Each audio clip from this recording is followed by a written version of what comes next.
झारखंड में विधानसभा का चुनाव होना है और विधानसभा चुनाव के मद्देनजर तमाम पार्टियां अपने अपने तरीके से अब चुनावी मैदान में पसीना बहाती हुई नजर आ रही हैं। इन सब के बीच लोकसभा चुनाव से उभरती हुई पार्टी नजर आई जेबीकेएसएस, जिसके नेता संजय मेहता, जिन्होंने हजारीबाग लोकसभा क्षेत्र से चुनाव लड़ा था, लेकिन वो जीत नहीं सके, पर अच्छा खासा उन्हें वोट मिला था। अब जेबीकेएसएस से वो खुद को अलग कर रहे हैं। क्या वजह है, क्यों अलग कर रहे हैं, क्यों उन्होंने जेबीकेएसएस से नाता तोड़ा है, उनसे ही जानते हैं। इस वक्त हमारे साथ जुड़ चुके हैं खुद संजय मेहता। संजय मेहता जी, आपका स्वागत है न्यूज बायोस्कोप में। आखिर जेबीकेएसएस से नाता तोड़ने की वजह क्या है, क्यों अलग हो रहे हैं आप? देखिए, मैं अपने तमाम दर्शकों को ये कहना चाहता हूँ कि हर व्यक्ति में संवेदना होती है, हर व्यक्ति में भावुकता होती है और हर व्यक्ति का सम्मान होता है। और एक बहुत बड़े परिवार को हम लोगों ने सोचा था, एक बहुत बड़े परिवार को हम लोगों ने एक एक दिन रात एक करके अपने खून पसीने को एक करके संसाधनों को किसी तरीके से करके और मुकदमा झेल करके हम लोगों ने इस संगठन को खड़ा किया था। लेकिन संगठन के अंदर जब संगठन के मुखिया लगातार सार्वजनिक मंचों पर आपको अपमानित करने लगे और ये कहने लगे कि उन्होंने क्या किया है, तो दुख होता है। जब आपको संगठन के कार्यक्रमों से अलग कर दिया जाए तो दुख होता है। जब आप घर के बगल में, यानी संजय जी, आप सीधा आरोप लगा रहे हैं जयराम महतो ने आपको उपेक्षित किया, या आप जयराम महतो पर उपेक्षा का आरोप लगा रहे हैं। किस तरह से उपेक्षा हुई है? क्या आपको कार्यक्रमों से अलग रखकर उपेक्षित किया गया या फिर कुछ कहा गया है? इसकी वजह क्या बता पा रहे हैं आप? देखिए, मैं स्पष्ट तौर पर आपको ये बताना चाहता हूँ कि मेरे घर के बगल में मेरे लोकसभा क्षेत्र में कई कार्यक्रम हो रहे हैं। उन कार्यक्रमों की सूचना तक मुझे नहीं दी जा रही है। मेरे कई लोगों को ये बोला जा रहा है कि आप उनकी तस्वीर मत लगाइए, कई लोगों को ये बोला जा रहा है कि आप उनको कार्यक्रम में मत बुलाइए। मैं कार्यक्रमों में कई बार गया तो मुझे स्पीच देने से रोका गया। वो बार बार ये कह रहे हैं कि इनकी क्या हैसियत थी, इन्होंने तो इससे पहले भी इलेक्शन लड़ा था, जो कुछ है मेरे कारण है। ये बात आप बंद कमरे में कहिए अगर आपको कहना है, लेकिन आप बार बार सार्वजनिक मंच पर अपने ही संगठन के नेता को आप बार बार अपमानित कर रहे हैं, ये मुझे नहीं लगता कि कहीं से उचित है। और मेरे घर के बगल में कार्यक्रम हुआ, मेरे लोकसभा क्षेत्र में कार्यक्रम हुआ, वहां की मुझे सूचना तक नहीं दी गई। तो मुझे लगता है कि जब मेरी जरूरत संगठन के अंदर नहीं है, मैंने बातचीत करने की कोशिश, मैंने पहल भी किया अपनी ओर से पहले, उसके बावजूद भी बात नहीं बनी। अंततः मुझे अलग होने का फैसला लिया। संजय जी, जब आपने अलग होने का फैसला लिया है तो क्या पार्टी की तरफ से किसी नेता ने आपसे संपर्क किया है? कई और लोगों के भी नाराज चलने की खबर मिल रही है। क्या जो एक पार्टी से उम्मीदें थी कि झारखंड में कोई तीसरा मोर्चा भी खड़ा हो रहा है, वो खड़े होने से पहले ही लड़खड़ाता हुआ दिख रहा है? इस पर तो मैं कोई टिप्पणी नहीं करना चाहूंगा, लेकिन मेरी जो आप बीती है व्यक्तिगत तौर पर जो मैंने महसूस किया, मैं राजनीति में इस बात पर पक्षधर हूँ कि आपको सभी वर्गों को और सभी को साथ लेकर के चलना पड़ेगा। और राजनीति में एक नेतृत्वकर्ता होते हैं, लेकिन नेतृत्वकर्ता के अंदर सामूहिकता का भाव होना चाहिए। आप सबको साथ लेकर चलना होगा।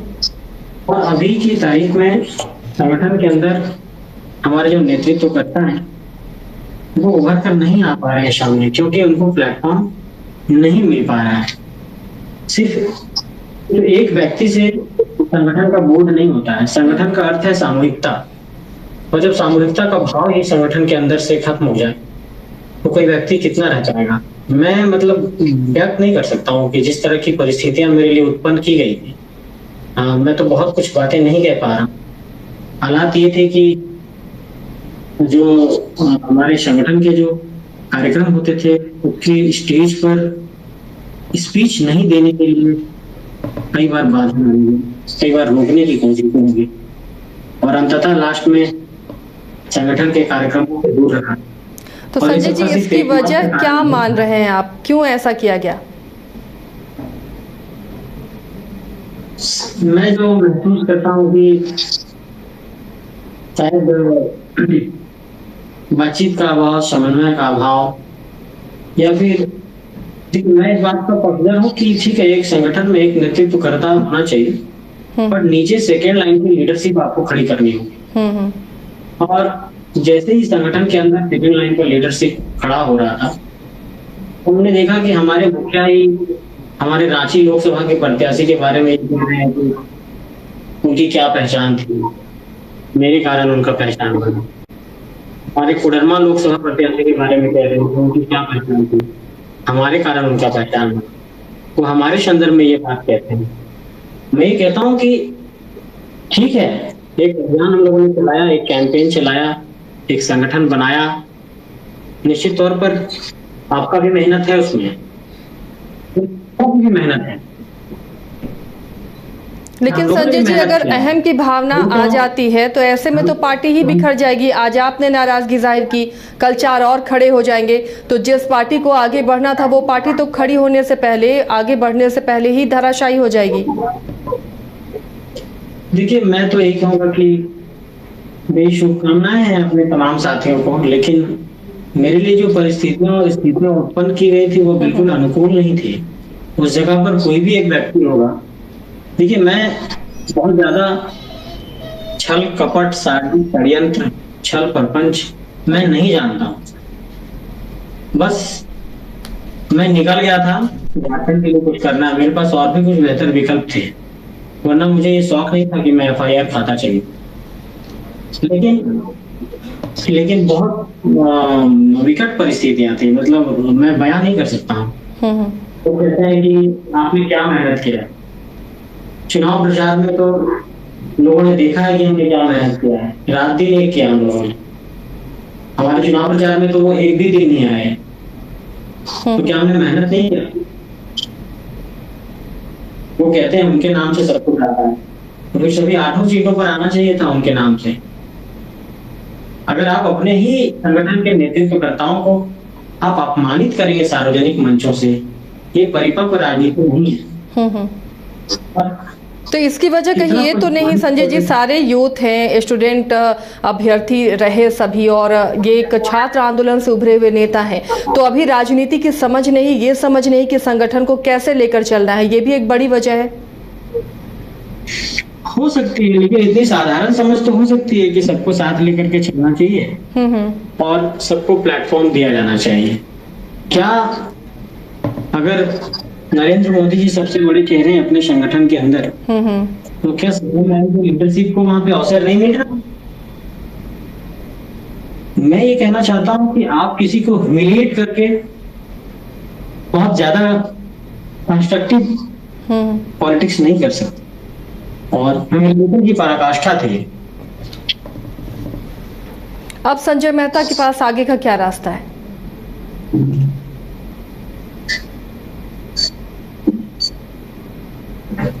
जी संजय जी, आप सुन पा रहे हैं, तो आगे का क्या रास्ता? आप JBKSS से अलग होने के बाद आगे क्या करेंगे? क्योंकि विधानसभा चुनाव भी बेहद नजदीक है, तो क्या चुनावी किस्मत अब विधानसभा में आजमाएंगे आप?